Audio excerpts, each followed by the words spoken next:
नमस्कार दोस्तों, कैसे आप सब। आशा करता हूँ बहुत अच्छे होंगे। इस वीडियो में हम एजिस वोपक टर्मिनल्स लिमिटेड इस आईपीओ के लिस्टिंग डे स्ट्रेटेजी के बारे में बात करेंगे। सबसे पहले बात करेंगे कि आईपीओ की लिस्टिंग कहाँ पर होगी, लिस्टिंग के समय कुछ प्रॉफिट होगा या कुछ नुकसान होने की संभावना है। उसके बाद बात करेंगे कि क्या इस आईपीओ में लिस्टिंग पे हमें सेल कर देना चाहिए या होल्ड करना चाहिए। और लास्ट पार्ट में बात करेंगे कि क्या इस आईपीओ के अंदर लिस्टिंग के समय कुछ फ्रेश बाइंग कर सकते हैं क्या। तो अगर आपको भी इस आईपीओ के अंदर अलॉटमेंट मिला है या फिर आप इस शेयर को स्टडी करना चाहते हो तो ये वीडियो आपके लिए बहुत वैल्यूएबल होने वाला है। सबसे पहले रिजर्वेशन की बात करें तो इस आईपीओ के अंदर 1,89,000 लोगों को रिटेल कैटेगरी में रिजर्व रखा गया था। स्मॉल एचएनआई कैटेगरी में 6,700 लोगों और बिग एचएनआई कैटेगरी में 13,500 लोगों के लिए इस आईपीओ के अंदर रिजर्वेशन रखा गया था। उसके सामने अगर सब्सक्रिप्शन की बात करें तो ये आईपीओ रिटेल कैटेगरी में 0.8 time, small HNI big HNI category में सिर्फ आधा ही भरा था। और इसमें से भी कितने ही लोग ऐसे भी होंगे जिन्होंने सिर्फ अप्लाई किया होगा, पेमेंट करना रह गया होगा। तो इस आईपीओ के अंदर जिसने भी अप्लाई किया था, उसका पेमेंट किया था, उन सबको यहाँ पर अलॉटमेंट मिला है। आई होप आपको भी यहाँ पर अलॉटमेंट जरूर मिला है। आपने इस आईपीओ के अंदर कौन सी कैटेगरी में कितने लॉट अप्लाई किए हैं, ये कमेंट सेक्शन में जरूर बता दीजिए। ये आईपीओ 2 जून यानी मंडे को लिस्ट हो जाएगा और इसको आप AEGIS वोपाक, एजिस वोपाक इस सिंबल से सर्च कर सकते हैं। सबसे पहले यहाँ पर बात कर लेते हैं कि इस आईपीओ के लिस्टिंग के समय कहाँ पर इसकी लिस्टिंग हो सकती है, कुछ प्रॉफिट होगा या कुछ नुकसान हो सकेगा। पर्सनली मेरी बात करूँ तो मैंने इस आईपीओ के अंदर रिटेल कैटेगरी में अप्लाई किया था और मुझे भी यहाँ पर रिटेल कैटेगरी में एक लॉट अप्लाई हुआ है। इस आईपीओ का लेटेस्ट जीएमपी अगर देखें तो वो 0.64%, सिर्फ ₹2 के आसपास का इसका जीएमपी बता रहा है। यानी इस हिसाब से इसकी फ्लैट लिस्टिंग होते हुए हमें दिखाई दे सकती है। इसके जीएमपी की बात करें तो इसका जीएमपी जब स्टार्ट हुआ था उसी समय ₹15 का जीएमपी यानी लगभग 6% का हाईएस्ट जीएमपी देखने को मिला था। पर उसके बाद कंटिन्यूअसली इसके जीएमपी में हमें डिमांड कम होते हुए दिखी और करंटली सिर्फ ₹1-2 का ही इसका जीएमपी लेटेस्ट देखने को मिल रहा है। तो देखिए, ज्यादा चांसेस यही है कि आईपीओ जो है फ्लैट लिस्टिंग के साथ ₹235 के इशू प्राइस के सामने ₹225 से 235-40 रुपए के आसपास लिस्ट हो सकता है। अगर खराब से खराब और अच्छे से अच्छे सिनेरियो की बात करें तो मुझे लगता है ये आईपीओ ₹200 से ₹250 के आसपास कहीं पर लिस्ट हो सकता है। ये मेरी पर्सनल राय है, फाइनल लिस्टिंग इसके आसपास ही हो ऐसा कोई जरूरी नहीं है।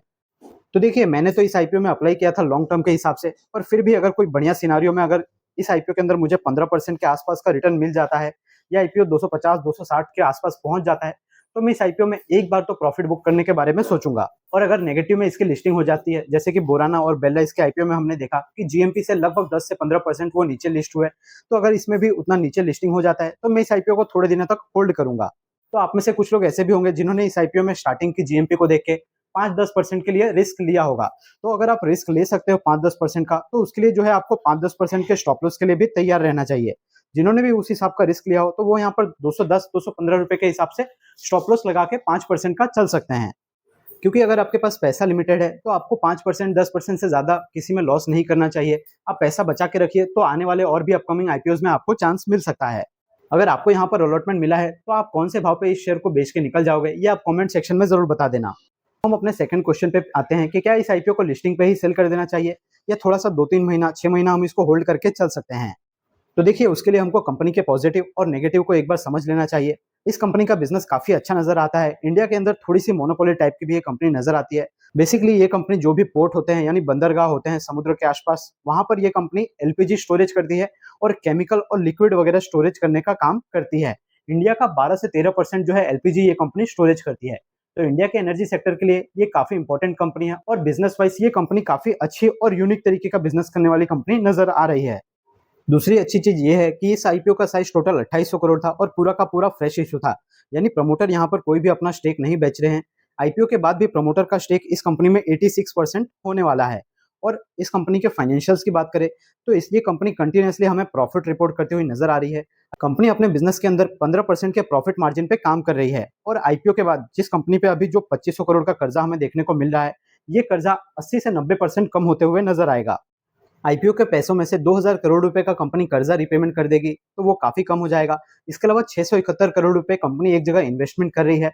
मैंगलोर के एलपीजी टर्मिनल को कंपनी वहां पर खरीदेगी, तो वहां से भी कंपनी के बिजनेस में और भी ग्रोथ देखने को मिलेगा।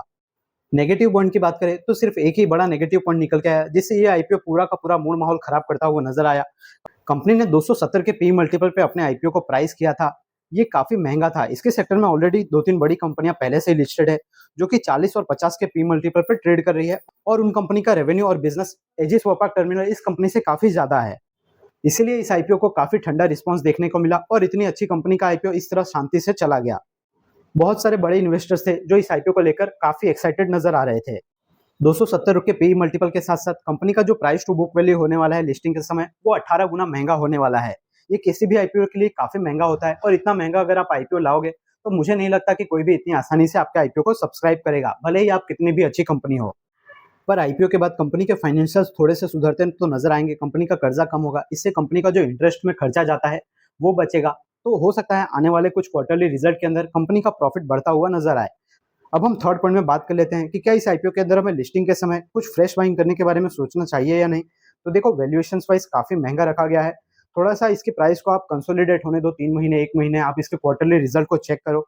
अगर वहां पे इंप्रूवमेंट देखने को मिल रहा है, रेवेन्यू वगैरह बढ़ती नजर आ रही है, बिजनेस बढ़ रहा है, तो फिर आप इस कंपनी को स्टडी करो। तो अगर कंडीशन इस कंपनी के लिए फेवरेबल होती है, price to earning ratio, P ratio, ये सब चीजें नीचे आती है, तो आप इस कंपनी को थोड़ी स्टडी कर सकते हो। नॉर्मली आईपीओ वाली कंपनी में देखा जाता है कि जब भी महंगा आईपीओ लेकर आती है तो थोड़ा सा भी अगर मार्केट का खराब फेज शुरू होता है, मार्केट के अंदर डाउनफॉल देखने को मिलता है, तो जो हायर वैल्यूएशन वाली कंपनियां होती है उनकी खूब ज्यादा पिटाई होते हुए दिखती है। डॉक्टर अग्रवाल का भी एक एग्जांपल आप ऐसा देख सकते हो। पर ये कंपनी फंडामेंटली काफी अच्छी है, बिजनेस वाइज काफी अच्छी है। आप हमने जो इसका रिव्यू का वीडियो बनाया था, आप उस वीडियो को जरूर चेकआउट करो। वहां पे हमने कंप्लीट इन डिटेल में कंपनी के बारे में और इन डेप्थ में सारी बात की हुई है। वो वीडियो आपके लिए बहुत ज्यादा हेल्पफुल हो जाएगी। तो फाइनली कंक्लूड करते हैं, देखते हैं कल 2 जून को इसकी लिस्टिंग कहाँ होती है। फ्लैट लिस्टिंग इस आईपीओ की होने वाली है, ये तो जीएमपी को देख के समझ में आ गया था, पर क्या पता ये आईपीओ ऊपर हमें 5-10% का सरप्राइज दे दे, तो ये काफी अच्छी बात रहेगी। पर ऐसा अक्सर देखा गया है, जो काफी अच्छी कंपनियां होती है जिनकी फ्यूचर के अंदर बहुत ज्यादा ग्रोथ हो सकती है, ऐसी कंपनियां भले ही कितने महंगे पी मल्टीपल पे ट्रेड कर रही हो, उनका प्राइस और भी बढ़ता हुआ नजर आता है। डिक्सन, अंबर टेक्नोलॉजी, डीमार्ट, ऐसे सब काफी एग्जांपल्स हमने ऑलरेडी पहले देखे हुए हैं। पर अभी इस चीज के चांसेस 10% या ऊपर लिस्ट हो जाए, इसके तो मुझे काफी कम नजर आते हैं। आपको क्या लगता है, ऐसा हो सकता है या नहीं, ये कमेंट सेक्शन में जरूर बता देना। हमारी वीडियो देखने के बाद अगर आपकी थोड़ी सी भी हेल्प हुई है, सारी जानकारी आपको क्लियरली समझ में आई है, तो इस वीडियो को एक लाइक जरूर कर देना। आपके एक लाइक से हमें बहुत मोटिवेशन मिलता है। और आईपीओ मार्केट और शेयर मार्केट से रिलेटेड इसी तरह की वैल्यूएबल जानकारी देखने के लिए एसएसएमएन स्टॉक मार्केट चैनल को सब्सक्राइब करके बेल आइकन को जरूर प्रेस करके रख लेना। हमारे चैनल पे आपको अलग अलग चीजें देखने को मिलती है।